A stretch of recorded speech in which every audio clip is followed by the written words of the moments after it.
don't forget that, hey, there's a human at the end of it, right? And we want that person as best as we can to hopefully come out as whole as possible. That's the goal of the website is, hey, YouTube's an entertainment platform. That's great for maybe just watching videos casually, but we need our own more professional platform that's built just for law enforcement officers. And unfortunately, that's not there.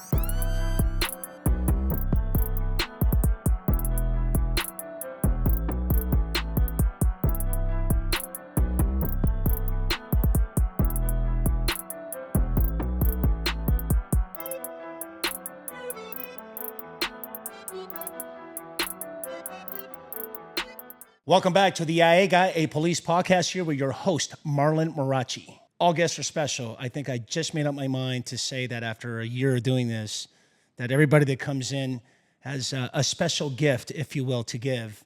And today, because of the setting, we have a duet. They're not going to sing for us. They actually have a very interesting website called the Body-Worn Camera Library.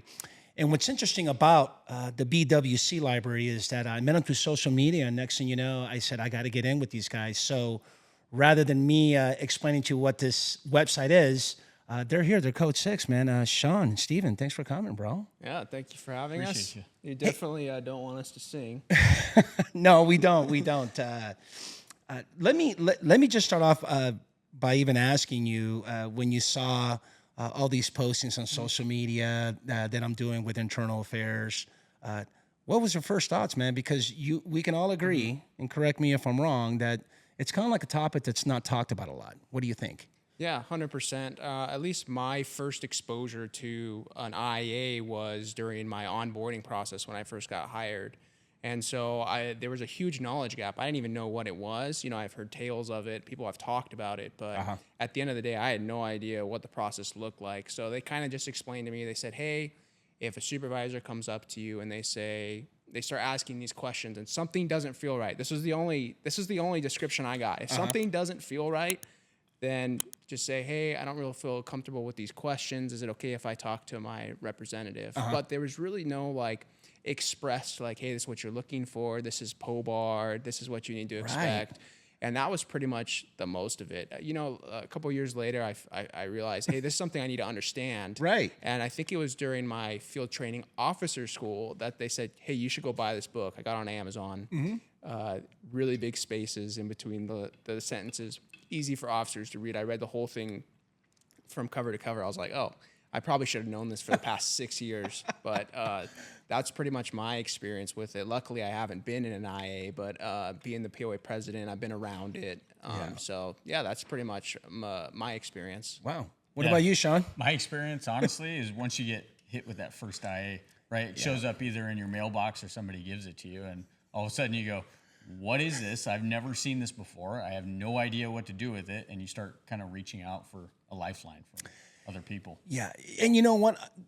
I suppose the subsequent most important question would be who are we to hold accountable for not being informed of a process by which is super important, knowing that, at some point in your career, you might get an IA. Who do we hold accountable? What do you think? Yeah, I think that's a culture thing. I mean, you got to hold yourselves accountable. We talk about as police officers, hey, we hold others accountable. We got to hold ourselves accountable. Yeah. But this is a thing that comes from the inside, right? It's up to our administrators, our supervisors, our peers to inform each other on what the process is. And hey, there's a very likely chance that you're going to go through this at some point in your career. Yeah. Right? Might not be immediate, but at some point, either you're a subject officer or you're a witness officer or whatever. It's important to be familiar. Thoughts? I think it's the department's responsibility to educate us on the IA process. I think it's built in a way that is supposed to prevent things from happening. And I think the more knowledge an officer has going into the career, the less likely they are to get into some type of activity that creates an IA. Yeah, it just it's just kind of shitty, in my opinion, the unknown, right? It's a process that you're just not familiar with unless you actually get one. You get an email saying, oh, shit, I got an IA, and then, okay, what do I do here? And in your case, it's a feeling, Well, okay. Well, what what feeling would that be when you call me in the office and start asking me questions and accusing me of some wrongdoing? That could be it. That's legitimate. What I'm more interested in is that interesting you mentioned culture, because what I really would like to know is transparency. How transparent are we with the culture of IA, if you will? Yeah, I mean, I don't think at all, right? I mean, you've talked about it before, and that there's this mystique, right? There's this mysteriousness about the IA process and what exactly it entails. And that's something that Stephen hit on, it is the unknown. We fear the unknown. We fear what we don't know and what that process might look like. Would it be fair to say that part of the culture is when someone gets an IA, everybody knows, and the rumors just start flying around, and by the time it gets around to the chief, it's like a whole different story? What do you think? Absolutely. Yeah, I feel like it's kind of like guilty by association. Like if you're being investigated, then, why are you being investigated? And then maybe I think to officers, we like to jump to worst case scenario. If you're being investigated, then you must have done something terrible. Right. And that goes along with, especially in smaller agencies. I would imagine in a small agency, everybody knows about the IA. We're in a big agency, a big machine like LAPD. There's a fair probability that maybe one end of one division, because we have 23, the 23rd division on the other side of the city, Los Angeles, might not even know about it. But the culture within that division, everybody knows. If I can just add to that too, I think the sheer quantity when you're at a smaller agency, an IA only comes around so often. Right. Your population sample is a lot smaller. Right. With a bigger agency, on average, you're just going to have more IAs because you have more officers. Right. Now, in your experience, you guys have been around in law enforcement for quite some time. Let me ask you this. Would it be fair to say, quote unquote, the punishment is really the process? It's not really the penalty? I definitely feel that. I mean, the process, depending on how long it takes, could take upwards of a year, right? Yeah. And that's a long time for somebody to be sitting, stewing on, I don't know what's going to come of this at the end of it. Right. Right. And so you're sitting through interviews, right? You're talking with your attorney, you're talking with your POA rep, going through that whole thing, just wondering, right? What's going to happen? Right. And if I may add, I think the other component to that is that there is conflict out there. Let's just say it's a public complaint, for example, right? And you're in a small agency, small town, small city, and you have this complaint hanging because you're waiting around and the process is just kind of eating you alive. You're stressing out. But yet at the same time, you log on and you got to get out there and serve your community. And chances are, if it's that small of a city, you might be at Starbucks having a cup of coffee and you're looking and going, there's Mr. Johnson that made a complaint against me, right? Yeah. What do you think?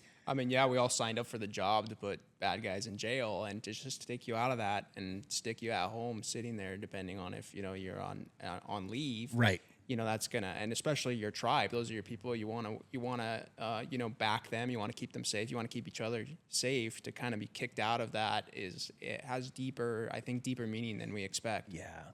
And I think going along with that too is, Stephen mentioned that, but not all IAs are going to result in you being off of work, right? Right. And so what does that do to your emotional well-being, your mental health, your mental well-being, right? You're still expected to go out there and do your job, but you have this IA hanging over your head. Yeah. And where's the incentive to want to go out there and do that kind of work that you originally signed up for? Right. It's demoralizing. And we're the thin blue line, right? We're a big happy family, especially during the holiday season. But when you get an IA, for whatever reason, there's a disassociation. I don't say that to mock command staff, whoever that may be, what agency. And again, it's not just California. It's throughout the entire nation. The IA Guy Police podcast gets calls all the time from different people that talk about the process because they feel they're in the most moments of darkness, walking through that dark alley, and they're just not informed. But yet there's a bit of hypocrisy because we say that we're supposed to take care of one another, but hey, Sean, Steve, and Marlon, they were on that incident, and now they got an IA, and now we can't talk to them, So What can we do to make that better? What do you think? I think from the outset, just being like, it goes all back to transparency, making sure the officers know that, hey, we are here to back you, but also if you get into something and you're doing something wrong, that we're also going to be investigating you, so that you understand that from the beginning, so that you can either avoid it, or so when it does happen, it's not as confusing. Like, oh, we perceived we were a family. Now I'm feeling betrayed because I thought we were a family, but now you're investigating me. So maybe more transparency. Yeah, no, transparency is it. Okay, imagine yourselves right now in a room full of sergeants. Right, you're at the podium. There's a whole bunch of sergeants out there, and they're getting ready to begin their tour in internal affairs as an investigating officer. What's the one thing you want them to know about that job? So I'll start.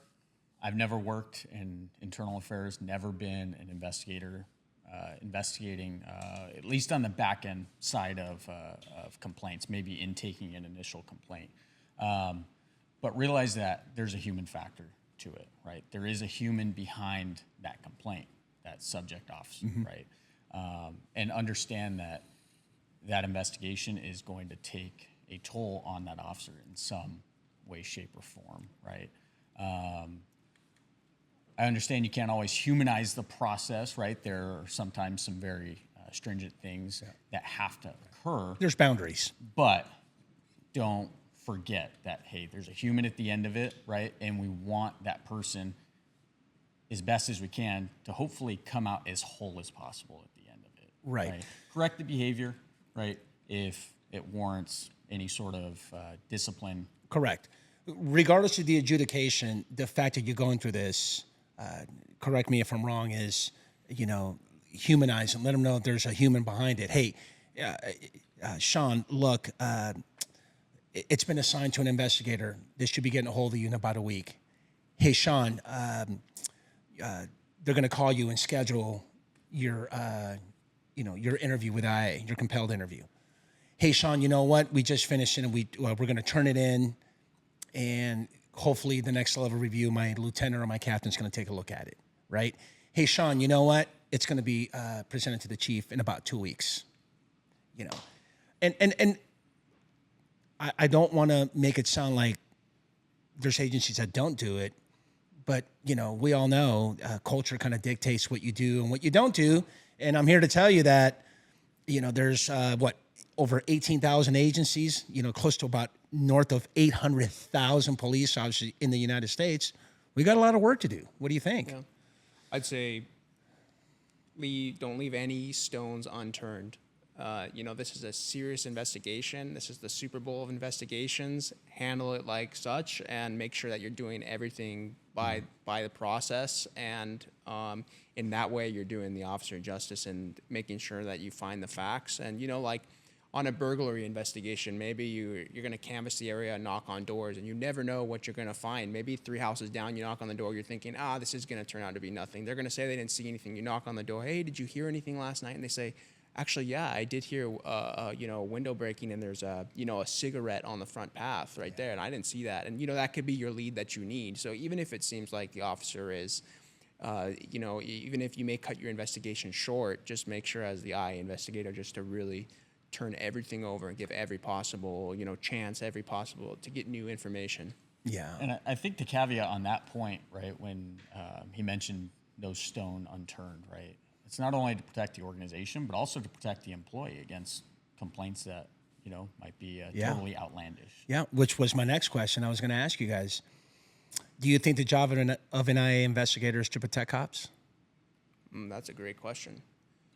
At the end of the day, I don't think it differs from any other investigator detective, is that you have to find the facts, right? And there's a certain amount of responsibility that the detective has to protect the police department, as well as the officer. I 100% agree with you. The people who say yes, like right off the bat, and I'll be the first one to tell you, when I got to IA, in LAPD, I suppose I think the thought was, well, yeah, I want to protect them because these complaints are a bunch of bullshit, something along those lines. But you got to be careful with saying that, because you say, okay, if your job is to protect cops, congratulations, here's the next sexual assault case, of this officer that's been, molesting young, children. Good luck. But you just got done saying you're here to protect cops. I think the job is to protect cops, but it's knowing the process and knowing your rights. What do you think? Yeah, absolutely. I mean, like Steven said, right, we aren't out there to necessarily protect the officers, right? But we're protecting the overall image of the profession, and that's through accountability and transparency. The byproduct of it is you may end up protecting the officer because you did that thorough investigation with 100% certainty, or as close as you can get to disprove that complaint.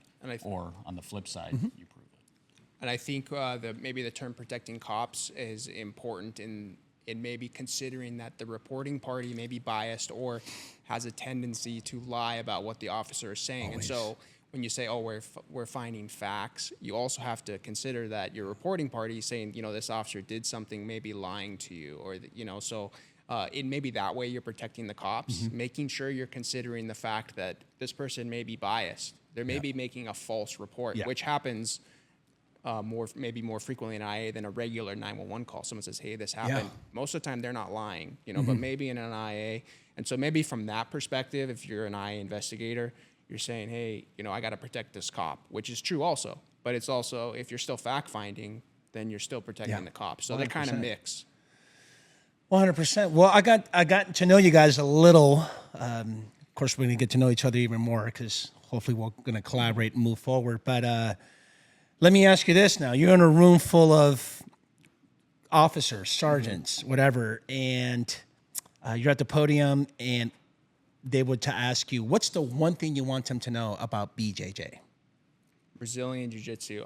It's a great fit into law enforcement. It works perfectly. Our goal is control and custody. And so there's plenty of martial arts out there, but the way that Brazilian Jiu-Jitsu matches up with law enforcement's end goal, which is to get somebody under control in handcuffs, bring them to court, is a perfect fit. It's a great way that we can control somebody without hurting them.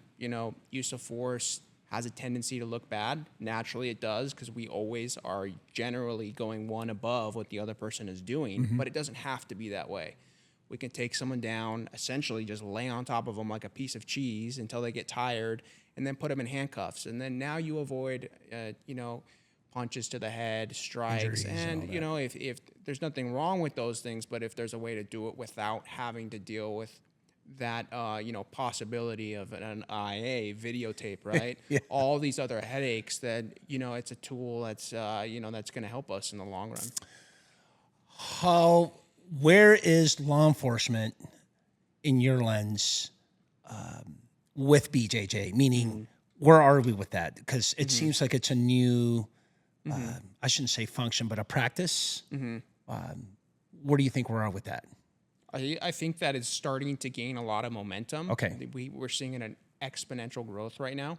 I think what's kind of catalyzed that is the recent incidents regarding use of force, like the George Floyd incident. The community is now demanding a better control of how we deal with suspects. There's a higher degree. So I think that's kind of getting things moving faster. So I do think that we're probably on the earlier end of phases before we start seeing it more in academies, but it's starting to snowball with things like Adopt a Cop, nonprofit organization, and stuff like that. So I think it's starting to really get moving soon. Good. So we're kind of like reducing that gap so that law enforcement agencies perhaps one day can even be taught in the academy. Would that be the goal? Yeah, 100%. And I mean, I'm sure you've seen it, that the tactics that you learn in the academy were completely different than the tactics that are happening today in today's academy. So you have a group of people that were trained a specific way, and it's difficult to change. If you have something that works for you and it has worked for you, then you want to stick with it. So as newer officers come on board and they get hired, it's going to make the change a little bit easier. Want to add anything to this, BJJ, or is he your guy over here? This guy, he's the guy. He's the guy for it. So you're not alone. I'm with you on that. I'm not a big BJJ guy, and I ask because I feel like there's this phenomenon with this particular practice, or I should say, this application of a certain style of when you do take a suspect down, it works. We should be doing it. I'm all for something that's more effective. regardless of how ugly it looks, at least code 4 in custody, right? That's what we're going to get to. And it's just a one tool, right? We have plenty of tools. You still need to train firearms. You still need to be physically fit. You know, it's not a magic key to everything that, that everything goes great because you have it, right? But it's just another really, really effective tool. Yeah. Sean, your turn. You're at the podium and you're in a room full of officers, sergeants, lieutenants, whoever. What's the one thing you want them to know about firearms? So when it comes to training, right, like Steven said, is that we have many different tools, firearms being one of them, right? But I think what we need to do for our firearms training, specifically for police departments, is go outside of just, hey, lining up on a target, we do our qualification, right? We need to incorporate decision-making, right? You're seeing these critical incidents that are occurring and how important decision-making is, right? In mindset type training, right? Expand out your training, think outside the box, and how you can incorporate all that into your training to make it as realistic as possible to what our real world environment is. Tourniquets, vehicles, traffic stops. Yeah. Yeah. Well, my follow-up question is, how do we do that? Yeah. I mean, how you can do it is you can watch body camera video, right? And we're big advocates of replicating what you see in body cameras, right? Yeah, we're going to get because into now that. you have a real world incident, right? That now you're replicating in a training scenario that's obviously safe and allows for learning for the officers, and have them go through the scenario, right? And then at the end of it, you can take a look and go, okay, how do you guys think that went? A debrief, very common in law enforcement. Yeah. You're not off the hook yet, because I was going to ask you, why staccatos, bro? Why? Talk to me. Speaking of phenomenons, BJJ, now I got to pick on you because, you are the firearms kind of guy. Why staccatos? What do you think? I carry one. Right. Well, well, here's a better question. And I'm a little bit of an old dinosaur. I'm a Glock 21, I think it's first or second gen type. I'm an iron sights type of guy, right? Fixed. This red dot, I'm going to get into that too. But when did this happen? When everybody said, "Oh my God, I got to get to staccato." I think it's kind of a bigger picture, right? In that, especially when you're a newer officer. Okay. Right? You go out and you buy all the latest, greatest equipment. Right? Okay. Because you just got into this profession, you're excited, rightfully so. Right, but instead of focusing on what's important, right, the greatest tool in your toolbox is right in between your ears, right? We focus on these ancillary things, right, these extra things like that, right? So sometimes you got to get back to the basics first, Okay. before moving forward into that. Well, Not knocking anybody, but right, no. Well, I kind of want to pull the curtains a little bit with going back to the basics. Would you suggest or advise that maybe you shouldn't get a staccato right off the bat and stick with what the department issued you, or what do you think? I think when you initially go through academy training, right, they're giving you a firearm that you're mandated to use, right? Stick with what works, right? If your department allows for it and your skills have met up with that, right, there is additional training that may be needed. Now you're working with an external safety, right? That's another mechanism that has to be defeated, that you have to work through with that draw process. You have to be proficient with it, because we've seen videos of people coming up thinking they deactivated the safety or inadvertently activated the safety, flipped it up during the course of an OIS, and now, they're not firing rounds because they engaged the safety. So it takes training, just like anything else. But I think there is that phenomenon of getting caught on to, hey, what's the latest, greatest? Right? Yeah. And hey, we're all human. Bro, we all like the bright, shiny things. Wants one. Everybody wants one. There's people, my beloved LAPD, I know you're listening and watching out there. Oh my God, I got to go to staccato school. And they're great, and they're great guns, right? There's no taking that away. Hey, they work well, but so does the Glock. So does Glock all the way. Now, I got to ask. Red dots, bro. Talk to me. Let me ask you this. When you came on the job, did you have the red dots or no? Okay. Just purely iron sights. Got it. So you graduated to red dot. Absolutely. Okay. Absolutely. So I got to ask you the difference. Yeah. So what do you think? Yeah, absolutely a game changer, right? And there's one thing that did it for me. And the difference is between being front sight focused and target focused. And what that is, in true marksmanship, right, is that your front sight should be in complete clarity with iron sights. Correct. Complete clarity, your rear sight, a little bit blurry, and your target is actually a little bit blurry. Yes. Now, what the switching point is put somebody down range at whatever distance, right? And using your iron sights, can you identify if they're holding a phone or are they holding a weapon, right? And that's the difference of front sight focused or Target focused or threat focused, right? Threat focus. And that's the main difference, right? And then the accuracy component, right? You only have to line up one dot. You aren't lining up sights anymore. I call it cheating, bro. That's just me. I'm an old school guy. I line up my sights, and when I went to the range lately, about a year ago, where they introduced me a staccato, and with the red dot, I'm like, bro, it's such a game changer that I'm one of those. I know I'm being a little silly about it, but there is a difference. I think it's great. Anything that works, just like we talked about, BJJ, anything that we can do to improve our industry, I'm all for it. Absolutely. I heard a great analogy for the staccato. Talk to me. I'm a Glock guy too, so the staccato is my hot take in law enforcement. But safety. Just at the end of the day, whatever you train with, as long as you train with it, it's good to go. But if you're buying stuff without training, that's where the issue is. But here's the analogy: is that if you know how to drive, you can drive maybe a regular car like a Honda Accord. If you know how to drive the Honda Accord, we'll say that's the Glock. Yeah. But if you're a professional driver, maybe the staccato is like the F1 car. Got it. Right? So the professional driver, if you train, if you're a professional shooter, you can go faster in the F1 car. But if you don't know how to drive at all, then you shouldn't be jumping in an F1 car. Yeah. You're still with the Honda. Okay. So that's kind of the analogy I heard. I like it, but that's my Good, take. good. Look, before we get into the body-worn camera library website and all that, because I want to leave on a good note, I'll just ask now, like I ask all my guests, worst incident in your career? I don't know if it is necessarily the worst incident, but definitely one of the most notable is obviously when you start out in law enforcement, right? You're coming from that civilian type life, right? You don't have a lot of experience with, critical incidents, crazy incidents, right? The average person, right? The biggest thing that they have happen in their life might be a car accident, right?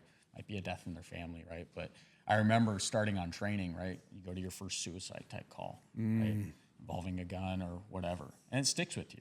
It really sticks out. And now in my career, right, going on 9, almost 10 years, I've seen numerous of those, but the first one is what sticks out. No, that's got to be the worst, to drive up and not only just see a dead body, but to know the circumstances that led to that. It's got to be, it sticks to you to this very day, and you think about it, you know. Yeah, I'd say it's It's almost like the same, along the same lines, where we have these things that like almost don't make sense to us. Like in a regular crime, like in a murder, you kind of understand this is what they wanted to do, or a car accident. It was an accident. But for me, it would be a child abuse case. And we had the child in the lobby, and he was hit on top of the head with like a pan or something. I can't remember. It was so long ago. But to actually feel the kid's skull and feel a big old knot on top of him, on top of his head. And then his sisters were at the hospital with broken bones, and they were like burned. Their feet were burned from hot like bath water. And it's like, it was this whole case that there was nothing in specific, but it just doesn't make sense. And it just sits with you, and you can't process it the same as another crime where it's like, oh, okay, we know they pointed a gun at someone because they wanted money, and it's one thing to do it to other adults, but to kids, it's just another, it just hits different. It does hit different. A lot of guests have come in and, have shared those worst moments in their career, seeing even attempt suicide for that matter, child abuse, anything that involves children, car accidents, mutilated bodies and shit. And I asked that because I think it's fair enough to, I shouldn't say it's fair enough, but I think it's important for the audience to know that when you choose this profession, it's not everything you think it's made out to be. It's more than that. And to your point you were saying earlier, Sean, is the mental wellness component. for me 25 years ago, it wasn't even thought about. And I'm thankful for all the mental advocates out there that care about cops, that trauma that they go through. So I appreciate you sharing all that.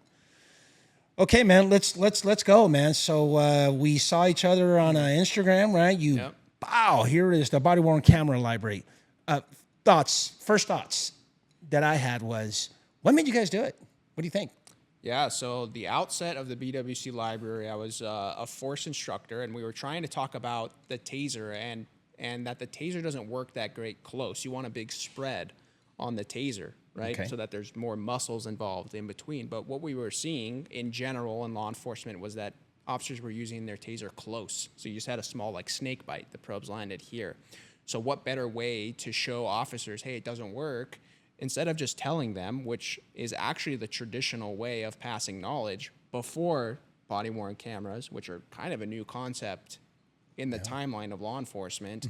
We need to show it to the officers, because then now they can see it happening and they're not going to do it. So I was left with what everyone else is left with, YouTube. So I'm searching, trying to look for these, and your best guess is what words you can stick in the search bar. You click on there, and then now you're trying to you're going through 10, 15 videos to find a good video that doesn't have a newscaster on it. And then once you find a video, you got to put it up on the projector, and you're going to run through ads. And then it's age restricted, so guess whose account you got to sign in? You either got to make one, or you're stuck leaving your personal YouTube with all the recommendations on the side. And officers are laughing. You know, they're saying like, "Oh, these are what you watch. These are recommended videos." So I'm like, there's got to be a better way than this. And that was kind of the start of it. I'm like, so, you know, we're able to categorize over 100 categories. So you can see now on the same topic, taser, you can go, I want to see a taser from 0 to 5 feet where it didn't work or where it did work. So you have full lockup, it went like a board, partial lockup, didn't quite work, and then no reaction at all. And you can add in now the person's armed with a knife or a hammer or a gun with the taser. So it's the main function of it is the categorization, the ease to find the video that you're looking for a training. And then there's a bunch of added features, QR codes so other people can scan, no ads. And there's a couple of other features. But, you know, at the end of the day, the goal is to use the video to at least learn one thing. And on the same topic of the taser, I'll remember someone came up to me, this is before the website, they showed me this video. This guy's running, and the officer tases him as he jumps the railing to the freeway, tases him, he goes flat like a board, lands on the freeway, and gets run over by a car immediately. And it's just that instant lesson. Hey, if I'm in a foot pursuit, don't tase someone when they're about to get on the freeway, right? And there you have that lesson. And if that can save you from having that incident happen to you, that's a game changer. So that's why we watch the videos. We want to know what happened in the past, how we can avoid mistakes in the past, and how we can replicate things officers did well in the future. Right. One of the main features of Body-Worn Camera Library website is these subcategories and those categories. What do you think? Yeah, absolutely. I mean, honestly, being a force instructor or being a sergeant, right, giving briefing training, right, you're expected, hey, you have 20 minutes, right, to provide some sort of valuable training to your officers. And how do you do that? Well, a lot of times it's gonna involve a lot of prep, right? If you're doing it right, you're gonna be prepping days in advance. Hey, this is the point I want to make. These are the videos I'm gonna show. You're saving yourself tons of time using the categories here. Yeah. I'm not having to search through YouTube to find exactly what point I'm trying to emphasize here. It may be something that, hey, on the last shift deployment that you had, right, you saw something, there was maybe a high-risk stop, right, that didn't quite go as well as you would have liked, right? So how am I going to emphasize the point? I can gather everyone around, we can talk about it, we can debrief it, great, right? But let's show them what a quality high-risk stop actually looks like as well. And then you can also use body camera video to reinforce things you've learned in in-service training as well. Has your customers, what are they, more law enforcement than it is civilians? Yeah, 100% law enforcement. That's the goal of the website is, hey, you know, YouTube's an entertainment platform. That's great for maybe just watching videos casually, but we need our own more professional platform that's built just for law enforcement officers. And unfortunately, that's not there. We're left with the entertainment-based website, which doesn't cater to us. It caters to what gets views, what's new, it's hard. You know, the titles have to be catchy because most people watching are not officers. So they don't necessarily work in a way that favors us. Right. And where does the future, or how does the future look for body-worn camera library website? I guess I'll start with this one. I mean, we know that there's a demand for the things that we have now, and we're doing that well, but also we're listening to what people have to say. You know, this is a proof of concept. We're building it out, and we're saying, hey, this is working. What other things do you guys need that would make this website better? And slowly with time, we're coming up with a public comment section. So you can comment with other officers instead of just on YouTube with the general public. God, it's kind of like a blog. The QR code, that way people can scan off of the PowerPoint and get the video themselves. And so whatever, we're also listening. So if people have things to add, then we're still building on it. So yeah, absolutely. I mean, that's the beauty of this, is it's organic, right? Is that there's so many other things you can add to this, right? I know one of the categories that we added that kind of goes into your realm is the public safety statement, right? That was something new that we added, but we started seeing some videos out there. And I hit on that point. I started seeing, you know, that supervisor having that officer provide that public safety statement. Yes. Say, hey, what's better to train people on public safety statement than to show them a video? Hey, this is what it looks like. Yeah. Right. So it definitely is organic and can go out. Yeah. You know. PSS is important. Look, you know, there's a lot to know about a PSS. You know, is it voluntary, or do I have to give one? What questions do I ask? Do I ask those famous 9 questions? You know, which direction which direction did you actually shoot your firearm, and other questions that follow? All that stuff is super, super important. And I'm with you. I think by having this platform of this website kind of gives the viewer, right, an opportunity to say, you know what, now I know what it looks like. Because you're right, you can be in a small agency and you don't even know what a critical incident is, and you're a new sergeant out in the streets.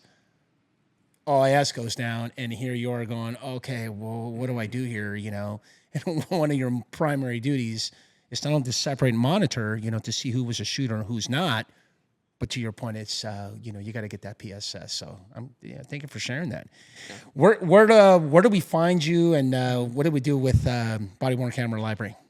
The BWClibrary.com is good to go, exactly as the name sounds. Just add .com at the end, and then on Instagram we have the BWC Library. Good. All right, man. Well, look, we're about to wrap it up. I really appreciate you sharing all this information. I do know that you know, you're on board. It's here with my other sponsors, because again, I think it's super important to have different platforms for whoever's watching and listening, with the ultimate goal being to learn and to get some takeaways. I'll leave the floor up to you guys. What I ask all my guests in the end is, hey, Sean, if any advice you have for anyone who wants to come on the job to become a police officer, what kind of advice do you have? Yeah, absolutely. So remember that being a police officer, right, this is a profession. We are expected to be professionals, but what we do every day is honorable, and what the men and women do out there every day is needed, right? It's appreciated by a majority of the public out there. Keep training, right? Be a student of the profession. That's the biggest thing, right? Department training can only go so far, right? It's mandated legislatively, but you have to be your own advocate, right? You have to be willing to go out there yourself and go and grab that good training, because the reality is the mandated training that comes from the state might not always be the best type of training. Right? Sometimes you got to go outside of that to really find that good stuff. Yeah, that's why you go to Savage Training Group. You know, hit us up for a lot of really good modern good training. Any advice you have? I mean, if you're thinking about it, take the leap. If you have that calling to serve, go for it. Go for it. Be a police officer. Take ownership of your own training. Master your craft. Train. Collect knowledge. And everything that Sean said here. Well, that's great, man. Well, look, thanks for showing up. I know it's been it's been a process in the making to get us here to have this conversation. I really appreciate it. and it's time to say goodbye. Look, like always, please be safe out there and don't forget to go Code 6. Thank you.